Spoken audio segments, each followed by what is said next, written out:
Hi partners! Welcome sa Asia Brewery Compound. Kasama ko ngayon si Madam B. Hi mga partners! Hi vlog! Si Ma'am Bri. Video! Na naka-hard hat. Safety first! So ngayon, gagawin natin, hanapin natin si Mateo kasi Lagi. sakit pa naman yung Lagi mata eh. na sakit ang paa nun. Pati likod. Matanda. Hanapin natin.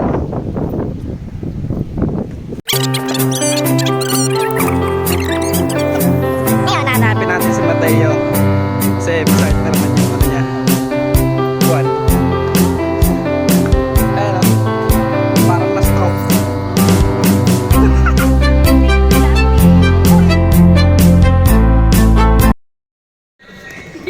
Pre, basta.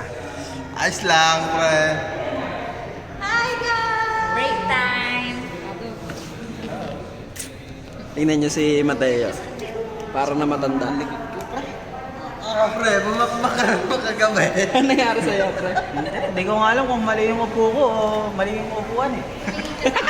Baka yung upuan yung mali eh. Sakit na naman likod pa.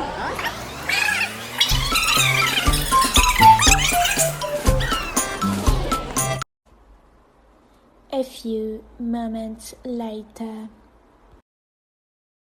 Oh, talaga naman. Nagsusukoy pa. Masakit na likod niya. Sakit na likod yan. Tignan nga natin. Nasaan yung upuan mo, pre? Yan, pre. I-check natin kung mali si Mateo o mali ang upuan niya. Let's go! Arat na!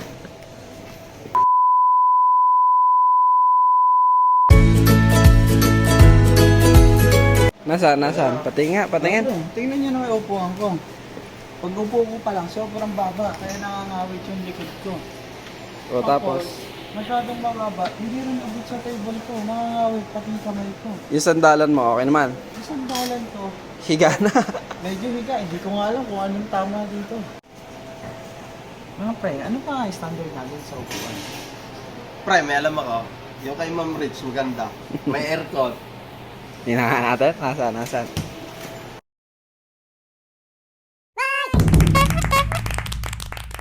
Ito, pre, yung kay Ma'am Rich. Tingnan mo naman, no? May aircon. Ano mo, oh. Ano dito? May cambio. Hindi ko alam kung manual or automatic ito. Try nga natin, Ma'am Rich. May tinutulong pala ito. Oh, pre, tingnan mo ba? Ang ganda. Adjustable yan, sir. Yeah, Ma'am Rich. Kumusta naman yung upo mo dahil? Okay naman sir, ang ganda ng upo ko dito. Ang ganda ng chair ko, hindi mo sakit sa likod. Hindi din na nakit ang bato ko. Okay na okay sir. Hindi ka naman nangangalay. Ay hindi sir, kasi... Sakto lang ba yung taas sa'yo? Oo naman sir, kasi meron ako nitong adjustable na laptop stand. Uy, sana all. Kasi syempre sa mga tulad ko na mga maliit, kailangan kong i-adjust yung aking laptop. Meron ka ring mousepad. Ay oo sir, kasi Patungan ng wrist. syempre buong araw tayong nagtatrabaho, laging kamay yung gamit natin, no, para hindi siya manakit. Yan. Kailangan natin ng mousepad na may umbok. Tapos, yung upo mo, sakto lang sa height mo. Sakto lang sir. Tapos kaya maganda din tulong tong yung chair ko kasi na-adjust siya based dun sa height. Yan. Since maliit na ako, adjustable siya. Tapos, yung sandalan mo, makakasandal ka Sir, naman. ang sarap. Ang sarap magpahinga tuwing lunch break. Okay. Sige, Ma'am Rich, thank you. Okay po, bye-bye. Ayos yung pre, maganda yung upuan ni Ma'am Rich ah. Oo nga, pre. Pero ano ba talagang standard? Alam ko na, tanong natin si Ma'am Rai. Ayun, sige.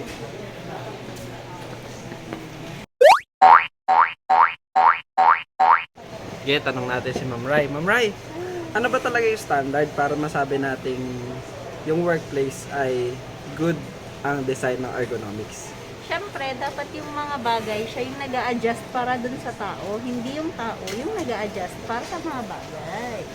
Una, siyempre, dapat yung level ng eyesight mo, kapantay siya ng monitor mo. Mm. Yun. Dapat 45 to 70 cm yung layo mo dun sa monitor mo. Hindi masyado malapit, hindi Yes. rin masyado Siyempre, malayo. lalabo ang mata mo. Okay, tama. Tapos, yung kamay mo, dapat may 90 to 120 degrees. kapag nakapatong siya dyan sa pillow mo. Ayun, no? During encoding. 119 lang. 119 ba? Hanggang 120. So, kulang ka pa ng 1 degree. Tapos, pag umupo ka, sir, so dapat, Paano? ayan, naka 90 degrees ka din. Yan. So, para hindi sumasakit yung likod natin, kagaya ni Kamateo. So, dapat, naka 90 degrees yung sandala natin. So, dapat talaga ang ginagamit natin ay yung ergonomic chair. So, dapat na-adjust siya, taas, baba, baliktad. Yan. Base sa height mo, syempre. Tapos, syempre, para yung kamay mo relax. Ayan, si Mateo. Mateo, makinig ka dito para matama mo yung upuan mo. Apple, man. Okay?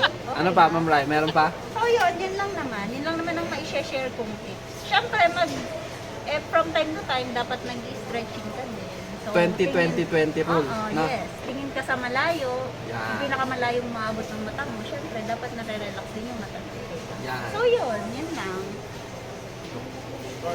Thank you. Bye-bye.